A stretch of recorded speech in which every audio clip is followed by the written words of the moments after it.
This is Minimalish. I'm your host, Desiree, and before we get started, let me be clear. This podcast isn't just about minimalism. It's a podcast about living fully. Over the past few years, I've learned that living with a little less in our homes and on our calendars leads to less cluttering up our minds, which simply helps give us the space to give our time and thoughts to the things that actually matter. So what do we talk about on here? We talk about minimalism and decluttering and how to get there, yes.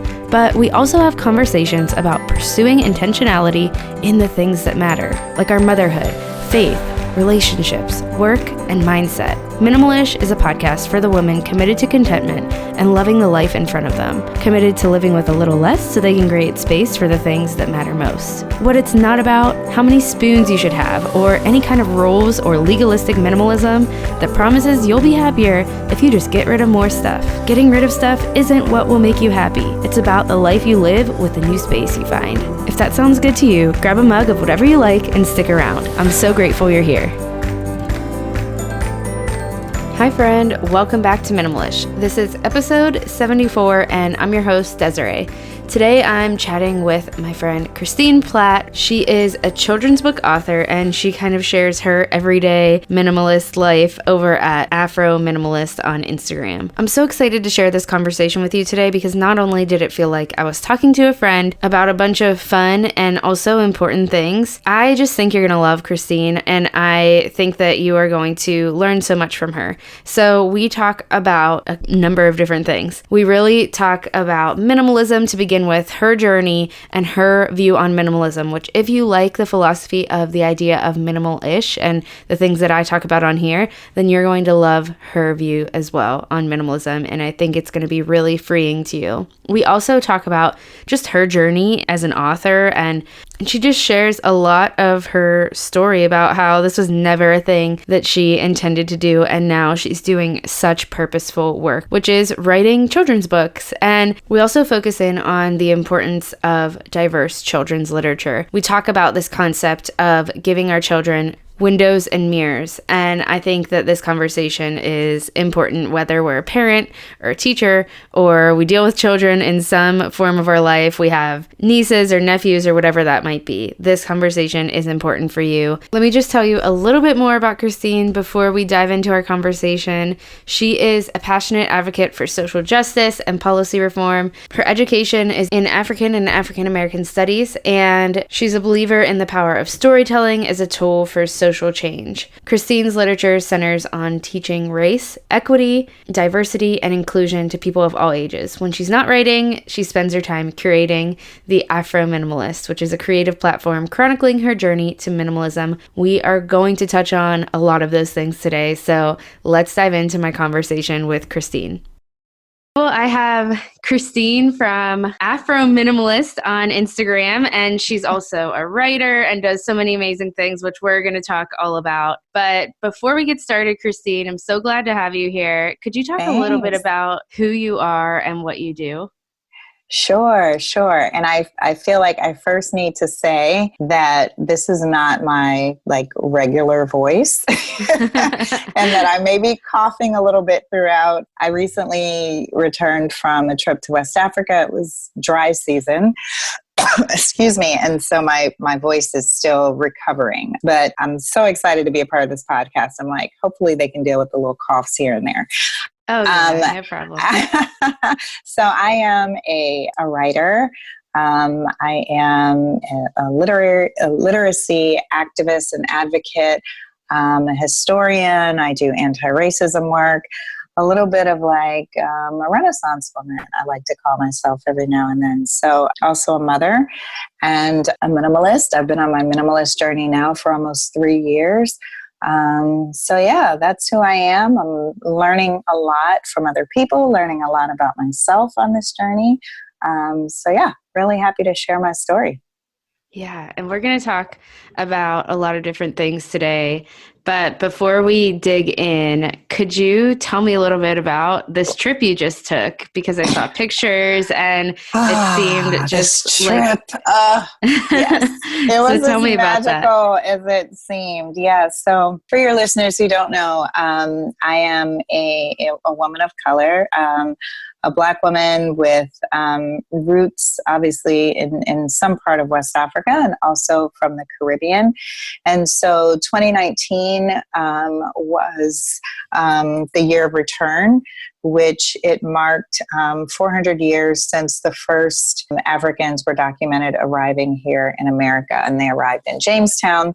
And, there were a couple of really important articles that were released on the subject, but the biggest thing there were a number of African Americans and people of African origin who returned to West Africa, primarily to Ghana, to sort of celebrate 400 years. And it was called the Year of Return. And so a number of people went. I am blessed to have had the opportunity to go. It was my first trip to West Africa, which surprises a lot of people because I have a background in African and African American studies. I actually have a bachelor's and a master's.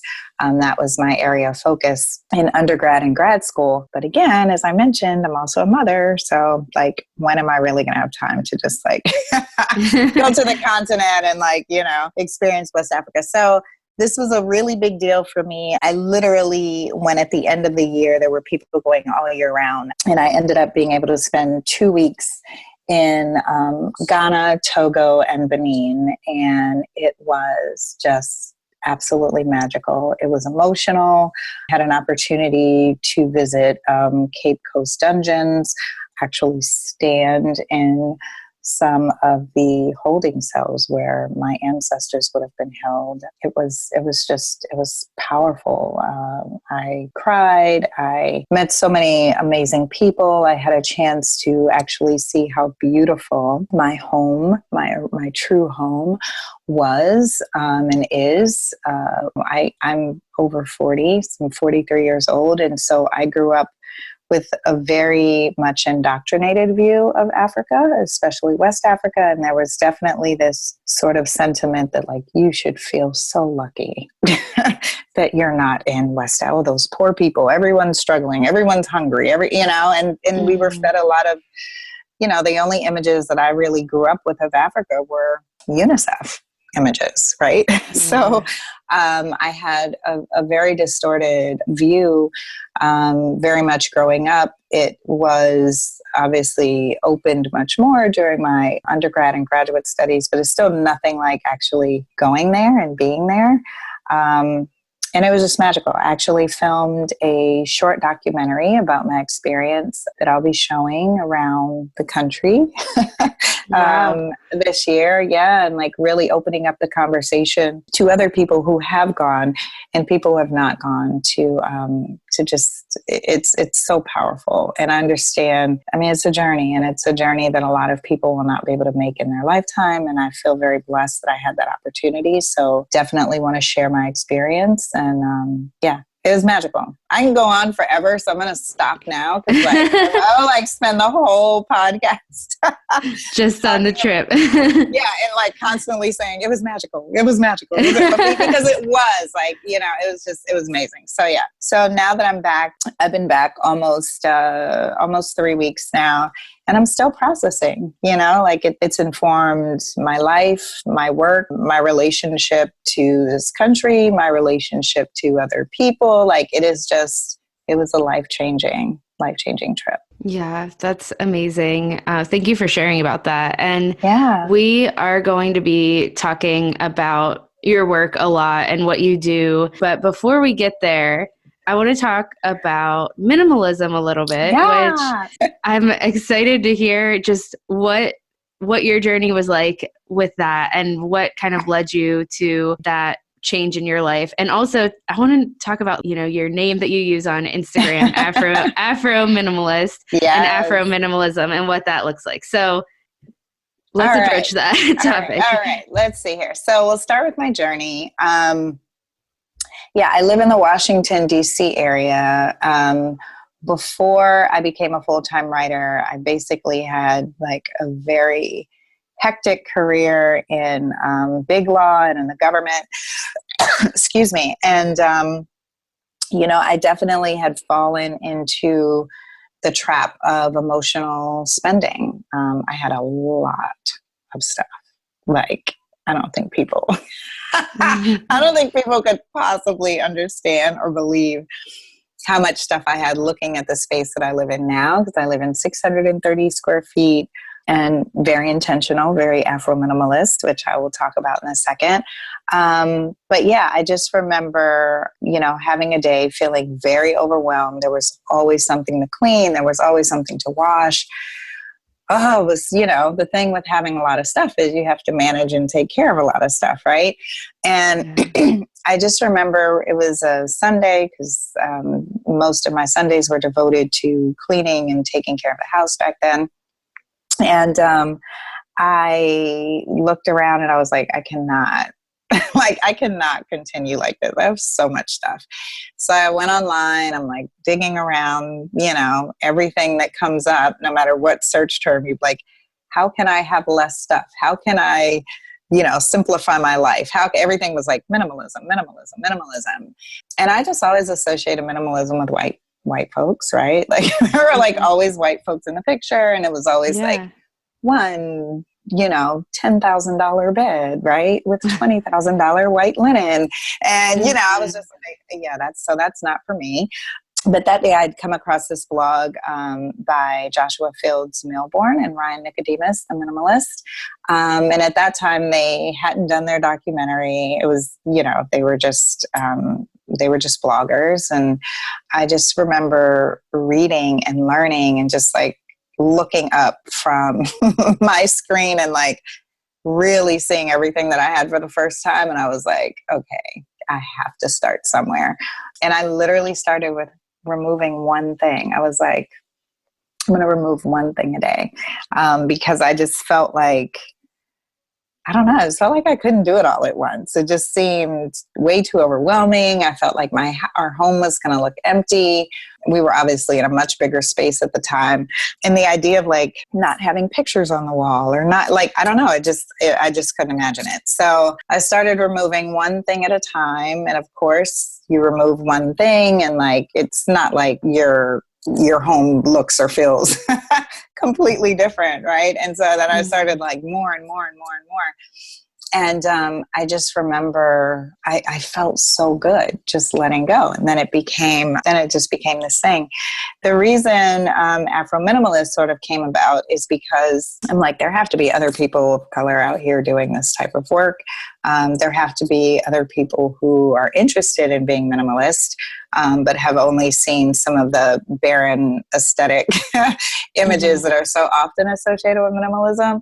And so I wanted to sort of document and chronicle my approach, which is much more colorful. The history of the African diaspora is part of my life's work. So it's important for me to have that woven throughout my home. And then it just became a thing, which I never expected it to become a thing. And I looked up and then I had like 10,000 followers and I had like 20,000 followers. I was like, this is so crazy.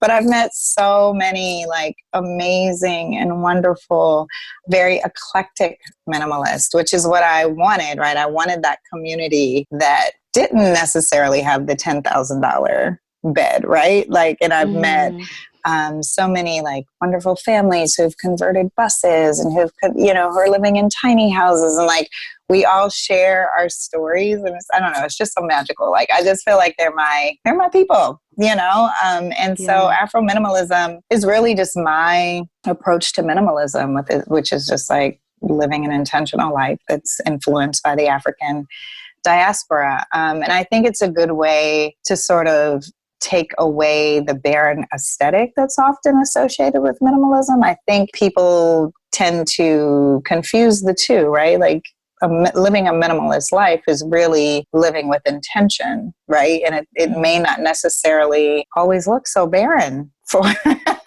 for everyone, right? Like, I mean, if it's living with intention and what makes you happy, and that includes 10,000 plants that are beautifully arranged and each one brings you joy, then that's your version of minimalism, right? And so I think people are drawn to the platform just because it shows just like a very different side of intentional living. Yeah, and I think what you said is so important that it is about just being more intentional, whether that is with your possessions or with just how you decorate your home or how Hmm. you live in general. And I think that idea of if you love plants and fill your home with 10,000 plants, like you said, now you have space for it because you're not filling it with the stuff you don't Yeah. need, right? Yeah. And then like, I think that people get really caught up in some of the restrictions that like they're like, oh, I can't be a minimalist because so and so said I can only have this many books, or so and so said I can only have this many things. And it's like, no, it's the practice of intentional living. I am a writer. I probably have more books in this house than I have clothes. In fact, I'm certain of it. Like, that's what's important to me, right? And so like Right. that's what I have. And for someone else, it may be their shoes. For someone else, it may be, but it's like, get rid of the things that you don't need and that you don't use and that aren't serving a purpose to make room for the things that do, right?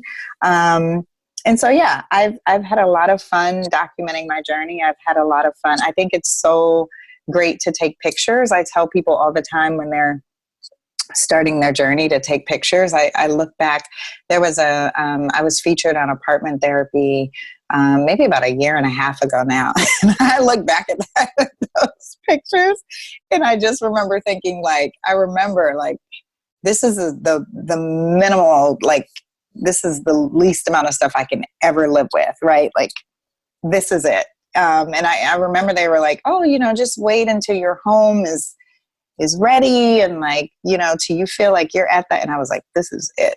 And I look back at those pictures and like, I've already gotten rid of like half that stuff since. Right. But it's a journey. And Yes. that, I think that's part of the process. Like, I remember thinking like, oh, I can't let go of that. And then maybe 6 months later I can, right? Because I haven't used it. I haven't touched it, but it may be hard in that moment when I'm confronting letting go of X, Y, and Z. And I tell people it's okay. You know, like, keep X, Y, and Z there. If you really don't want it, the time will come when you're able to let it go.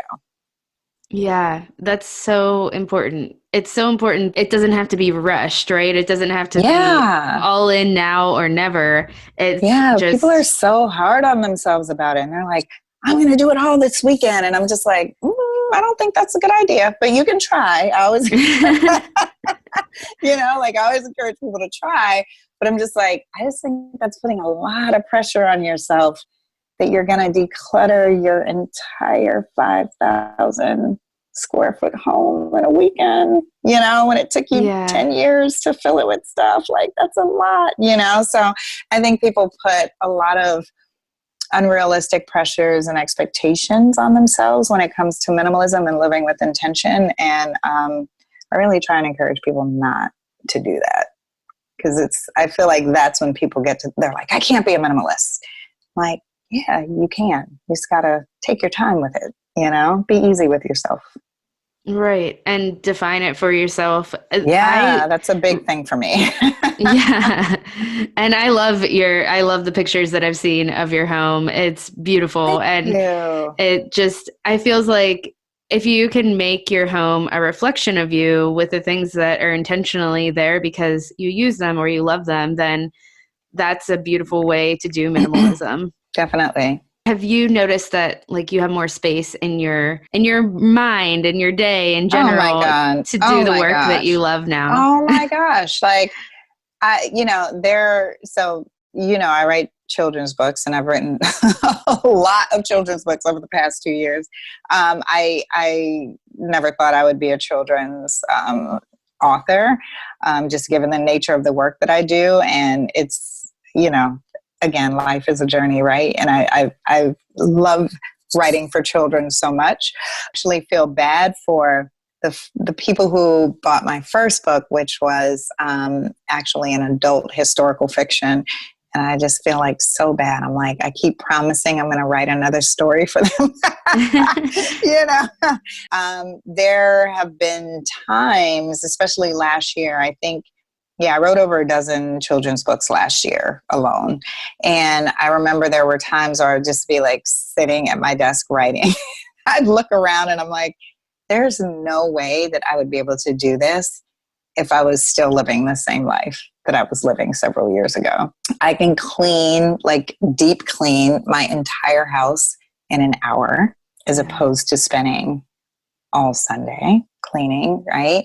My clothing is very manageable and simple in terms of care. I think the other thing I'm known for are my jumpsuits on Instagram. And like, for me, that's just a very simple way to live. I'm not trying to figure out what top or bottom I'm wearing, you know what I mean? Like, I just put on a jumpsuit. So all these different ways that minimalism has forced me to be intentional with my home, my wardrobe, that have freed up so much space in my life and in my mind. And I remember being that woman who was standing in front of my closet for 25 minutes, like trying to figure out, what am I wearing? What am I wearing? And like, that's 25 minutes of time. That's 25 minutes of mental energy. It's 25 minutes of frustration. And then you usually navigate towards what you always wear anyway. It's like, there's no way. I say that with like 100% certainty. There's no way I would have the physical and mental freedom that I have now if I were not living this life. So yes, it definitely opened up a lot of time and energy for me. Yeah. Well, I'm so glad it did, because I have followed along with what you're doing and the children's books that you write. And can you tell me a little bit? I mean, you could tell me right now, where do I find your books? But too, tell me about this process of becoming a children's book author and about your books and kind of your mission behind them in general. Yeah. So I'll just start. So the easiest answer is, where can you find my books? So that's the shortest answer. And that is anywhere books are sold. They're available online. They should be available at your local bookstores. I'm a big fan of indie bookstores. If they don't have the shelf space for it, they can order it for you. So yeah, that's the easy answer. Now, how this journey started. So around, I think it was like 2013, 2014, I was still working in government. I was working as a senior policy advisor at the Department of Energy. I loved my work, but it was also very monotonous. And I had a dear friend who also had a monotonous job and routine. And she was like, we should participate in National Novel Writing Month, which is held every November. And I was like, what's that? And she's like, oh, you have to write 50,000 words in 1 month. And I was like, why would we do that? She was like, because we love reading and we love writing and we should do it. It'll be fun, And so, yeah, I signed up to do National Novel Writing Month. And writing 50,000 words in 1 month is as crazy as it sounds, but it was also so much fun. And it was how I wrote the draft for my first novel, which is called The Truth About a Wee Tea. It's about, it's basically a historical fantasy about the transatlantic slave trade. It was a lot of fun. And I would say to write, only because during that, I was caught up in the whole November madness. And then after is when, you're really writing a good first draft. Like, you're not going to write an entire novel in a month. And so there was a lot of work that went into it after it. There were a lot of chapters that I wrote after it. It's a very emotional book. But it was more so, I had a job. I was doing it for myself. So I independently published it, had a big book launch party with all my friends here in DC. And then I just went back to work. And then people started reading it and people started leaving comments. And, writing is such a personal thing. And so I feel like after my friends and family were like, oh, it's so good. You're your friends and family. Of course they're going to, I was like, oh, thank you. But, you're like, is it really? And then when I started to hear from strangers, and then I started to hear from professors who were like, oh, I'm using this in my course, I was just like, wow, this is wild. The book did really, really well. People still continue to read it, and a lot of schools still use it to teach the history of the transatlantic slave trade, and also some of its lasting implications after. The book sort of starts with the Portuguese entering Africa and ends with the onset of Hurricane Katrina. So it literally spans like this whole sort of lifetime. So that book ended up attracting my current agent. And then it was time for me to write book number 2. So I like to tell people all the time, number 1 is usually a lot of fun. There's nothing like book number 1. And then book number 2 is real work, right? Because now there are like real deadlines, and now there are, not arbitrary deadlines that you set for yourself. And now there are readers with expectations.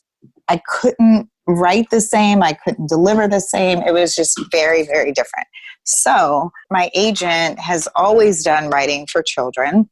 She manages a lot of illustrators, and she would always say, have you ever thought about writing for children? And I was like, I can't write for kids. I can't curse. I mean, like, what am I supposed to talk about when I'm writing for children, right? And she had an opportunity that came her way, which is now Anna and Andrew. But at the time, a publisher was looking for a writer to write 4 books on African-American life and culture for children, and early reader chapter books. And so she was like, why don't you just give it a crack? Like, why don't you just try? I'm like, oh, Emily, whatever. And then I'm looking at my screen and looking at this manuscript that I just cannot pull together. And I'm like, what else do I have going on, right? So I take a crack at basically like writing a synopsis of what the series would be about, what I would name the characters, and like what the first 4 to 6 books would be. Literally took me an hour. I sent it over to her, like, whatever. And we heard from them like a few weeks later, which was so crazy. And I was just, I tell new writers all the time, like, you just never know how your journey is going to go, right? So like my first book deal was essentially a pitch that I worked on for an hour, and not the novel that I still haven't finished. And so I write Anna and Andrew. I think it's just going to be these 4 books. And people love them because there's just not a lot of diverse children's literature that's out there. And these books, especially for educators, the publisher actually is an educational publisher. And the books were originally just written for libraries and schools, excuse me, and were only available in hardbacks. A lot of parents and educators were like, no, like, we want these in our classroom. We need them in paperback. I don't think readers understand the demand and the power that they have. And so the books were, all of a sudden, they found a way to publish them in paperback. And then they were like, we want more books. So last year I wrote 4 more books in the series. And in 2020, I'm under contract for 6 more books in that series.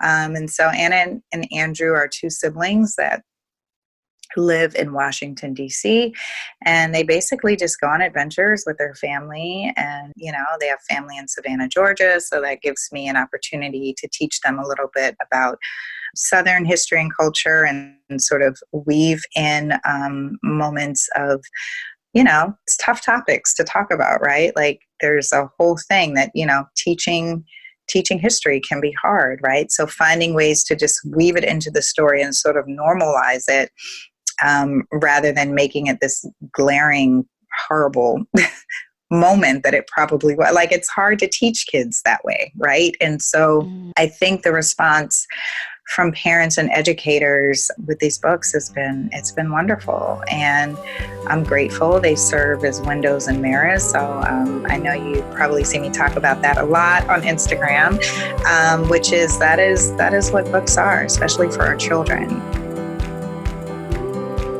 I hope you're enjoying my conversation with Christine today, but I want to take a second to thank the sponsors that are helping make this episode of Minimalish possible. As parents, we want to encourage our children to pursue their dreams and provide opportunities that give them the best chance to succeed. Even though my daughter is only 2, I already feel this, and I want to do the best I can to help her do that. Sometimes that means maybe optimizing their routine or making it more flexible so they have more time to focus on what they love. You know, I'm all about having space in our lives to focus on what matters to us. I believe our kids deserve the same opportunity to do that. So I want to tell you about Laurel Springs because they offer this opportunity of flexibility and a personalized learning experience for our kids. Laurel Springs is an accredited online private school for students in kindergarten through 12th grade. Laurel Springs recognizes that each child is a unique individual with their own personal interests, special talents, unique learning style. Their flexible learning program offers challenging and diverse elective courses, and they're accredited by the Western Association of Schools and Colleges and Advance Ed, which means their transcripts are recognized by colleges and universities worldwide. I love that Laurel Springs offers students flexibility and a personalized learning experience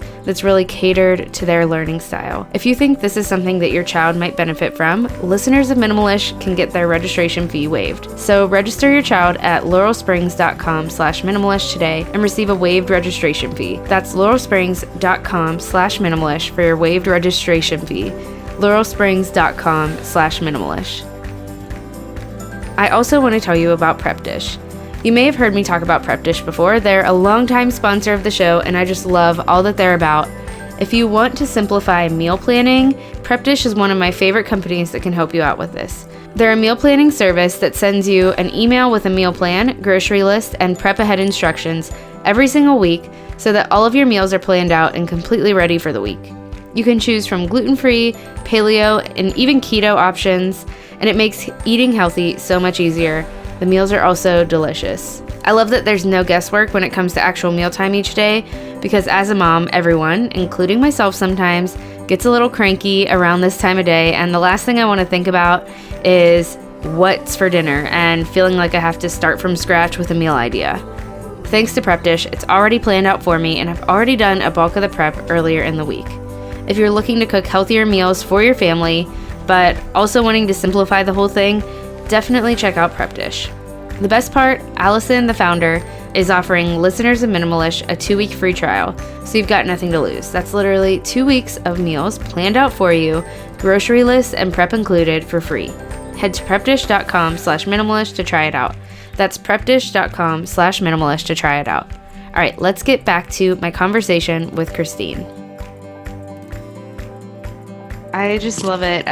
It's so beautiful how you talk about the idea of the windows and mirrors and how you offer that through your books. So how do we, if you want to explain it a little bit more, if you'd like to, and just how do we do better? How do we offer this experience? I think that's what's so powerful about books, right? And I mean, before the age of the internet, that is how we learned about other histories and cultures, right? It's like, I remember reading all about Laura Ingalls and really wishing I lived during that time because her life seemed so fabulous, right? Yeah. But obviously I didn't know any better. But anyway, but that is how we learned about history and culture, was through literature. And so whenever you hear folks talk about windows, books being windows and mirrors, they are mirrors in the sense, so Anne and Andrew, let me explain it this way. Anne and Andrew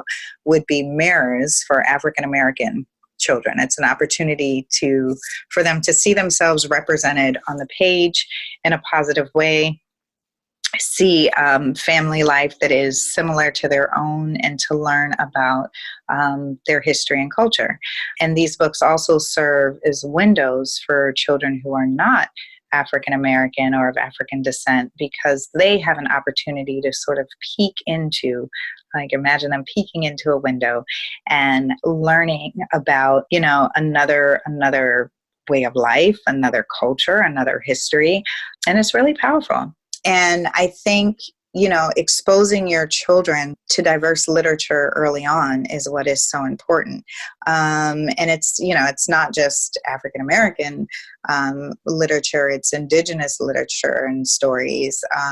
It's Latinx stories. It's, our country is made up of so many people, different nationalities and cultures, and exposing children to that in a book and normalizing their lives and letting them see like, oh, they eat this for dinner and oh, they play with their friends. Like, and I know it sounds so ridiculous, but kids, their minds are very limited because of their lifespan at the time on Earth, right? I mean, they don't have a lot of context, they don't have a lot of experience. And so, it's sort of our responsibility to expose and normalize them to lives other than their own. And so I think children's literature plays a powerful role in that. It's one of the reasons why there's been such a push in the industry for diverse stories. We Need Diverse Books is a wonderful resource for that. I love early readers because parents are able to read them with their kids together, and then the children are able to read them independently. And I've had parents tell me, even their kids as young as 2, who obviously cannot read, but they can see themselves represented on the page, and they can see their parents and their family represented on the page, and so I'll have, maybe a parent reach out to me and they're like, oh my goodness, my daughter's pointing at the picture of, Anna and Andrew's mom, and she's like, Mama, that's you, Mama, like Aww, those things are so important. And then also one of the reasons why it's really important for me with these books serving as mirrors is because we know that children are more apt and likely to read when they see themselves represented on the page, right? So I'll also hear from parents who are like, oh, my son hated reading until I got him your books. And I was like, no, he probably loved reading all along. He just hated not seeing himself in the story, right? It gets kind of boring when you're always looking into and seeing someone else's fabulous life, right? Like, I want to do fun things. Why can't the kid on the page look like me do fun things, right? So yeah, there's a lot of power in children's literature. And I think, as a parent, that's one of the things that I would definitely recommend that you do, right? In your home and also in your library. Like, I mean, go to your public library and say, do you have this book, this book, this book, and this book? And they'll order them. I mean, they have the budget for them. You know what I mean? And like, that helps not only your household, but that also helps the community, right? For some children, it's a safe way for them to peek into lives that they're curious about, but may not want to ask questions about, right?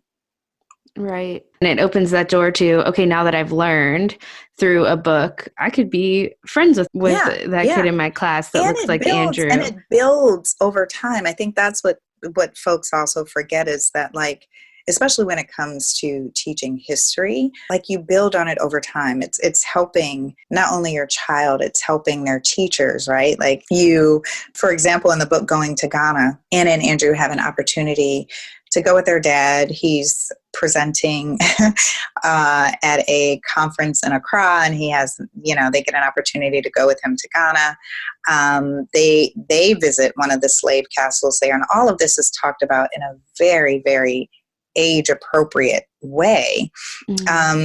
But it's a way to introduce children to slavery, the horrors of slavery, the realities of slavery, the realities that the African Americans who are here in America are these descendants of slaves, right? You can have these conversations, and the books always end joyously. But the first time a child is hearing about slavery won't be in 5th grade.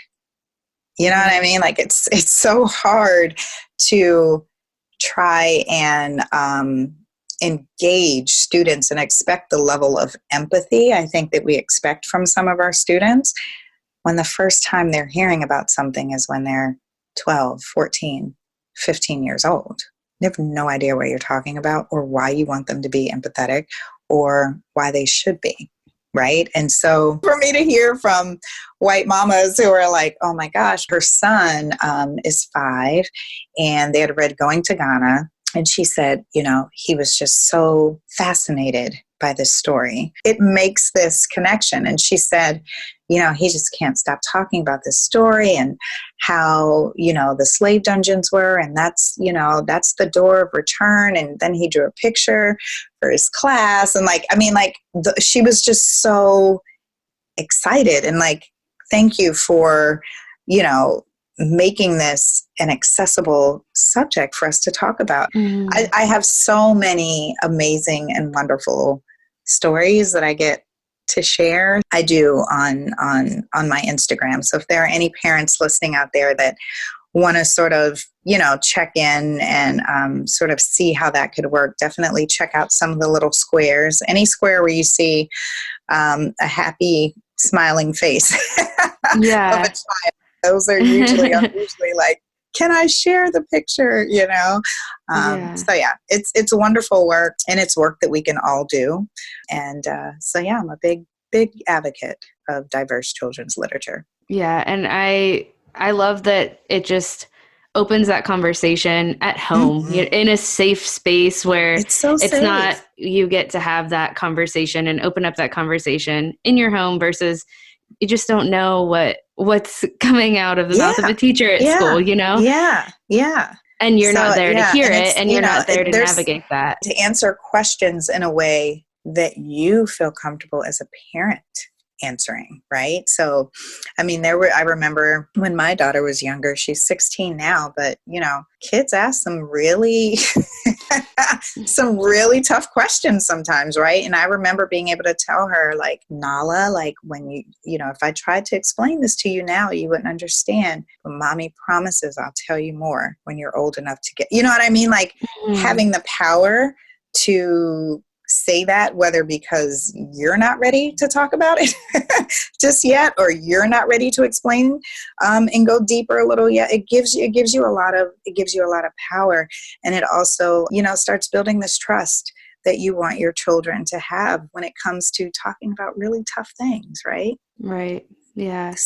So good. So many kids and families are benefiting from these books. And I just love how you never set out to write children's books, but now you're so passionate about it. And I just think that's really beautiful. It's so wild. And life is just wild, right? You never fully know the journey that you're on. And I try and really operate from this place of, that whole concept of having a year of yes. Mm-hmm. And I always wonder, gosh, what if I had never just said, let me just try.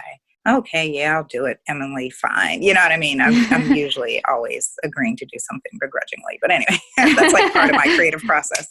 But, I do. I look back and I'm just wow, I would have never been on this wonderful adventure. I would have never been contributing to this growing body of necessary work for young readers.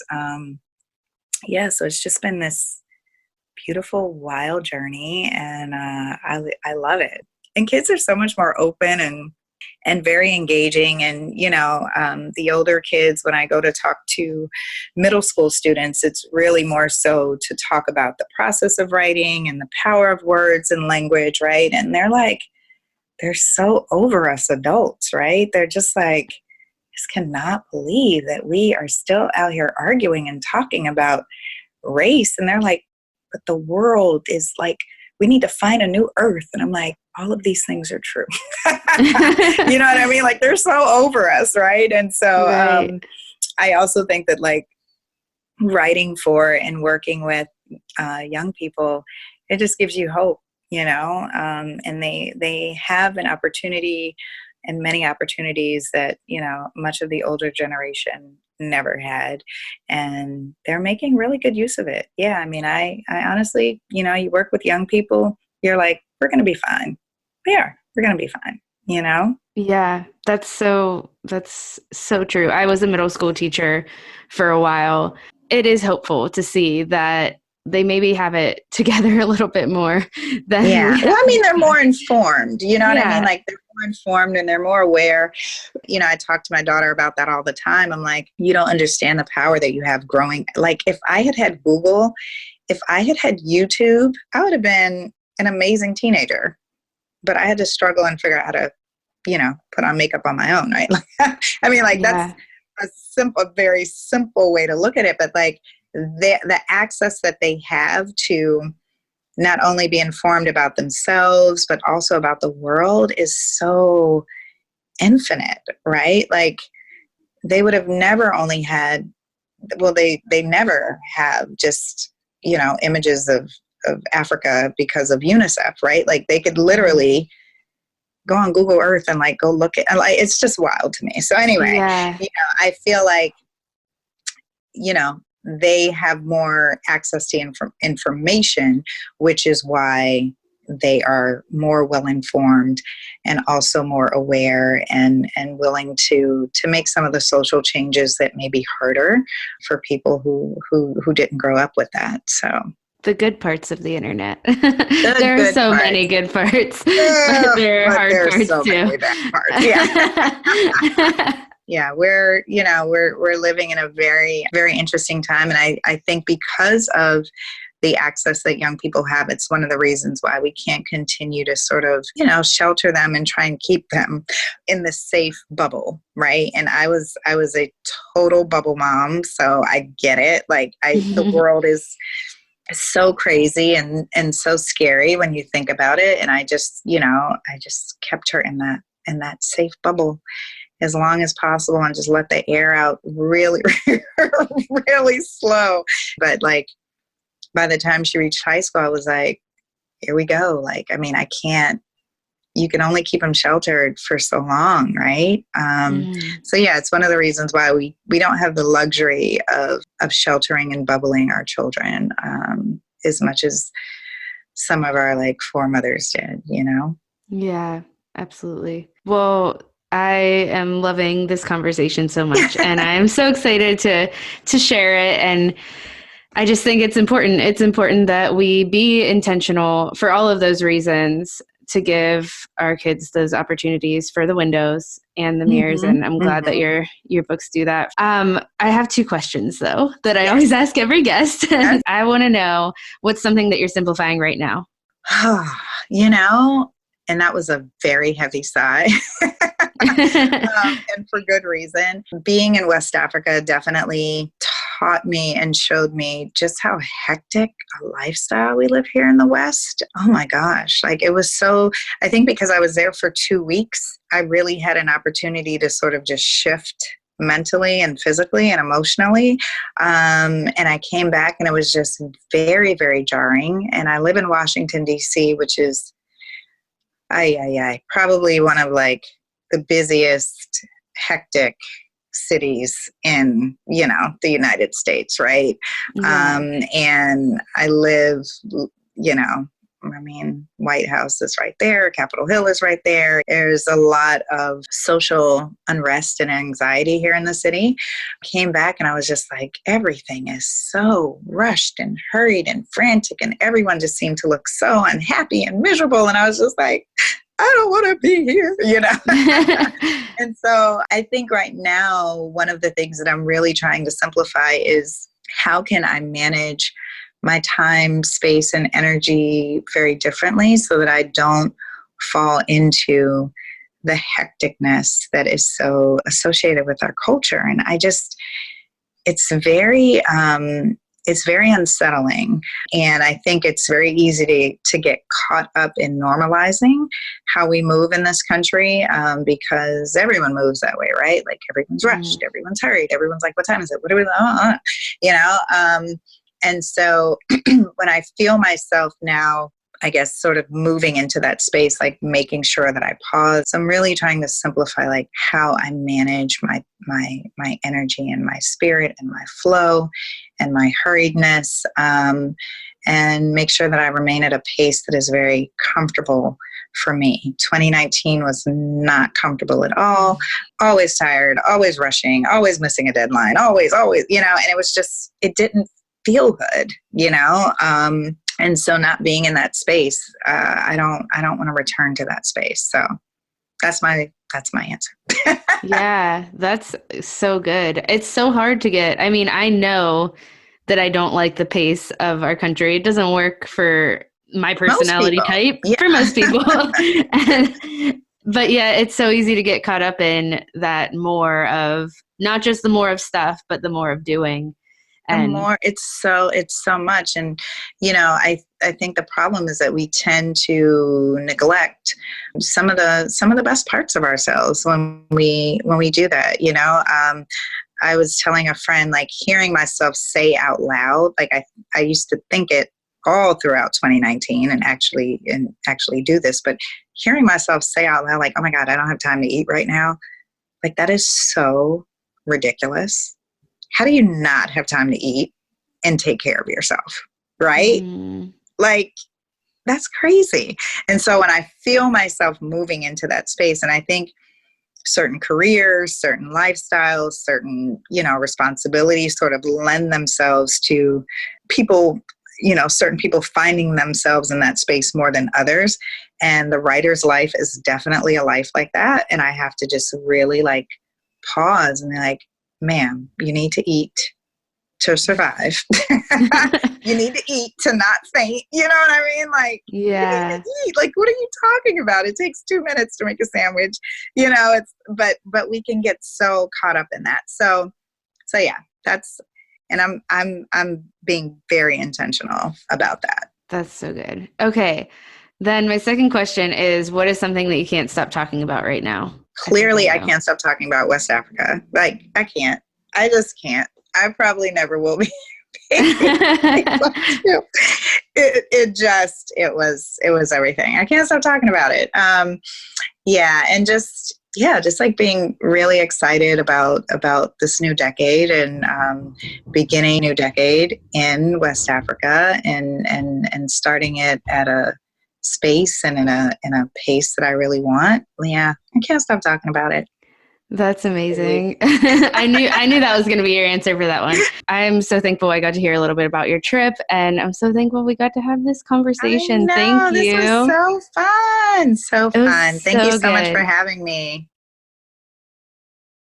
I hope you enjoyed my conversation with Christine as much as I did. I hope you felt like you were talking to two friends and just enjoying fun and important conversations. I really loved at the end how Christine talked about this concept of our pace and slowing down and the fast pace that we often feel pressured to put ourselves in. I have felt that, and I have been slowing down a tremendous amount recently, and it has felt really good. So I can fully agree with Christine on that one. We are also currently like 2 days into a slow living challenge in the minimalish community, in our Patreon community. So if you want to join that, if you want to slow your pace a bit, we're focusing on things like prioritizing relationships, deciding that we don't have to go at the same pace as everyone else, deciding that we get to change our minds on things.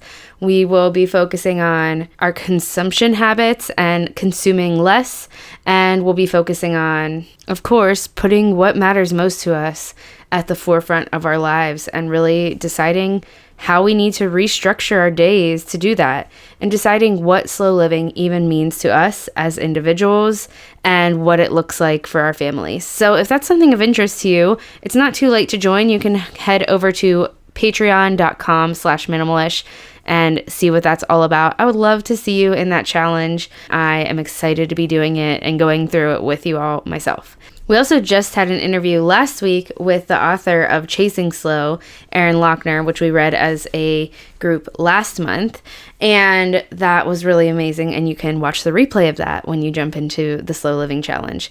So with all of that said, friend, that is all I have for today's episode. I hope that you enjoyed it. And if you did enjoy it, would you share it with a friend or share it on Instagram? This just helps bring more women into the community. It encourages me when I see that you're sharing the show and that you're enjoying it. And I am so grateful for that. It helps me keep going and keep creating. For the rest of March on Minimalish, we will be focusing on spring cleaning because spring is right around the corner. So really we're focusing on spring decluttering. And if you have stumbled upon the podcast Minimalish, this podcast right here, because you want to know more about decluttering and getting rid of stuff and methods to do that, and hearing others share about those stories. That's definitely not all we talk about here, but for the next couple of weeks, we're going to be talking about different methods to approach decluttering, and we're going to be hearing a couple of other women's stories about decluttering with their families. So